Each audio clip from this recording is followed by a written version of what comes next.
வணக்கம், welcome to அன்பு channel. Friends, இன்றைக்கி என்ன வீடியோன்னு பார்த்தீங்கன்னா, செல்வ செழிப்பை தரக்கூடிய குபேர பானை வழிபடுதலும் அதில் என்னென்ன பொருட்கள் வச்சு வழிபாடு பண்ணலாம் அப்படிங்கிறதான் வீடியோ பார்க்க போகிறோம். வீடியோ பிடிச்சிச்சின்னா ஒரு லைக் கொடுத்து சப்ஸ்கிரைப் பண்ணி சப்போர்ட் பண்ணுங்கள். வாங்க வீடியோக்குள்ள போகலாம்.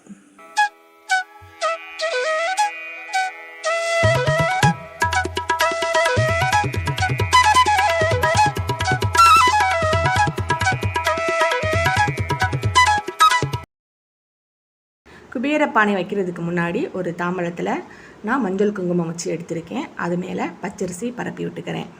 இப்போ இது மேலே குபேர பானையை எடுத்து வச்சுக்கலாம்.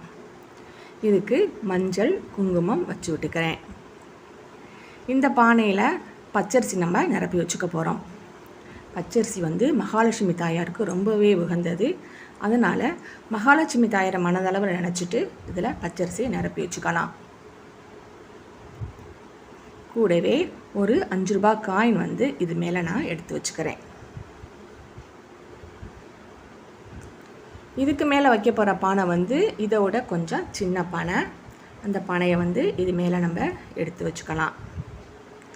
இதுக்கும் மஞ்சள் குங்குமம் வச்சு விட்டுக்கலாம்.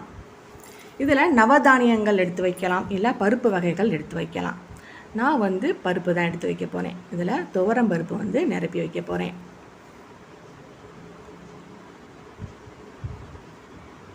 துவரம்பருப்பு நிரப்பின பிறகு இதுலேயும் ஒரு 5 ரூபா காயின் எடுத்து வச்சுக்கலாம்.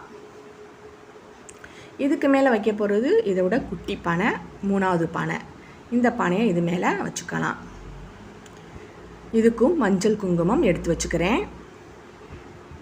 இதில் உப்பு வச்சுக்கலாம், சில்லறை காசு வச்சுக்கலாம். நான் இதில் சில்லறை காசு தான் வைக்க போகிறேன். சில்லறை காசுனா 1 ரூபா 2 ரூபா காசு கிடையாது ஃப்ரெண்ட்ஸ். 5 ரூபா பித்தளை காசுகள் தான் இதில் வைக்கணும். அதுதான் சிறப்பு. இந்த 5 ரூபா காயின்ஸு கலகலன்னு சத்தம் கேட்குற மாதிரி இதில் ஒன்று ஒன்றா போட்டு வச்சுக்கலாம். ஏன்னா சில்லறை காசோட சவுண்டு குபேரருக்கு ரொம்ப பிடிக்கும். அந்த சவுண்டு கேட்டால் திரும்பி பார்ப்பார்னு சொல்லுவாங்க. அப்போ மகாலட்சுமி தாயாரையும் குபேரரையும் மனதளவு நினச்சிக்கிட்டு இதில் நம்ம சில்லறை காசை நிரப்பி வச்சுக்கலாம்.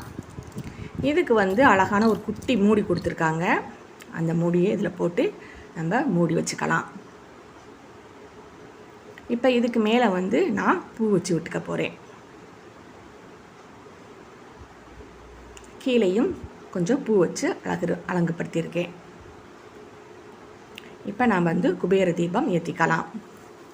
இந்த பானையை நான் என்னுடைய பூஜை அறையில் மகாலட்சுமி தாயார் ஃபோட்டோவுக்கு பக்கத்தில் வடக்கு திசை பார்த்து வச்சுருக்கேன். ஏன்னா குபேரரோட திசை வடக்கு திசை. இதுக்கு விளக்கு நம்ம கிழக்கு பார்த்தோ வடக்கு பார்த்தோ ஏற்றிக்கலாம். ஏன்னா அவங்கவுங்க பூஜை அறை வசதிக்கு தகுந்த மாதிரி இந்த விளக்கை நம்ம ஏற்றிக்கலாம். இதை ஒவ்வொரு வியாழக்கிழமையும் நான் இந்த மாதிரி வழிபாடு பண்ணிகிட்ருக்கேன். இது நம்ம முன்னோர்கள் கடைப்பிடித்த ஒன்று தான். அவங்க வழிபடும் போது பெரிய பெரிய பானையாக இருந்துச்சு. இப்போ நம்ம காலம் மாறும்போது பானையின் அளவு கம்மியாகி நம்ம கொஞ்சம் அழகுபடுத்தி வச்சுருக்கோம், அவ்வளோதான். நம்ம பாட்டி காலத்துலாம் பார்த்திங்கன்னா சமையல் அறையோ பூஜை அறையிலோ பார்த்தா பெரிய பெரிய பானையாக அடுக்கி வச்சுருப்பாங்க.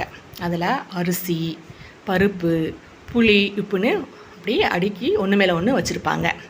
அவங்களோட சேமிப்பு பணத்தெல்லாம் அரிசி பானையில் தான் வச்சுருப்பாங்க. ஏன்னா அரிசி பானையில் வச்சு எடுக்கும்போது பணம் நல்லா சேர்ந்துக்கிட்டு இருக்கும், நல்ல ஒரு பண வரவை தரும் அப்படிங்கிறது நம்பிக்கை. அதே மாதிரி கடன் வாங்கியிருந்தால் அந்த கடன் பணத்தை உப்பில் வச்சு கொடுக்கும்போது உப்பு கரையிற மாதிரி நம்மளோட கடன் சீக்கிரம் கரைஞ்சிரும் அப்படிங்கிறது உண்மை. இதை நான் ட்ரை பண்ணியிருக்கேன், நீங்களும் ட்ரை பண்ணி பாருங்கள். அப்புறம் இந்த பானையை நான் மாதத்தில் ஒரு தடவை மாற்றுவேன். எப்போன்னு பார்த்தீங்கன்னா நிறைஞ்ச அமாவாசை அன்னைக்கு அல்லாது மறுநாள் மாற்றுவேன். ஏன்னா அமாவாசையிலேருந்து தான் நமக்கு வளர்பறை ஆரம்பமாகுது.